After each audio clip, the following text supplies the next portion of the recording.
Vēlreiz.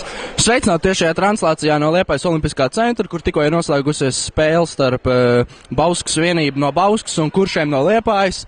Un kā redzam, šie spēlētāji tikko sodmetienos ar rezultātu 7-6 piekāpās Bauskas vienībai. Tabulā situācija nedaudz pasliktinās, bet Kuršiem vēl ir cerības uz play-offiem. Savukārt Bauskai šie 2 punkti bija ļoti svarīgi, jo, kā zināms, sezonas sākums bija mazliet nepatīkams viņiem, jā, bet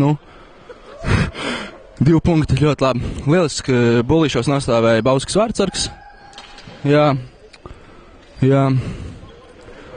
Un varbūt uz interviju kādu paaicināsim Tomas Fridriksons uz interviju. Kā vērtēja naktsmaiņas sniegumu šajā spēlē? Principā varēja jau būt arī labāk, bet daudz iespējas palaidām garām. Ko saka par trešās maiņas uzbrucēju Kristaps Sproģa uzlaišanu 3. periodā, 1. maiņā? Sproģīts ir liels cilvēks un ar lielu ātrumu.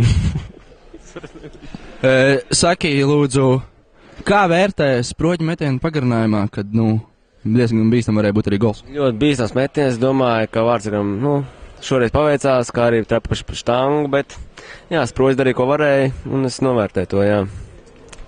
Paldies! Paldies tev arī! Un ar to arī mēs beidzam 3. translāciju no Liepājas Olimpiskā centra. Visiem karmu un cepums!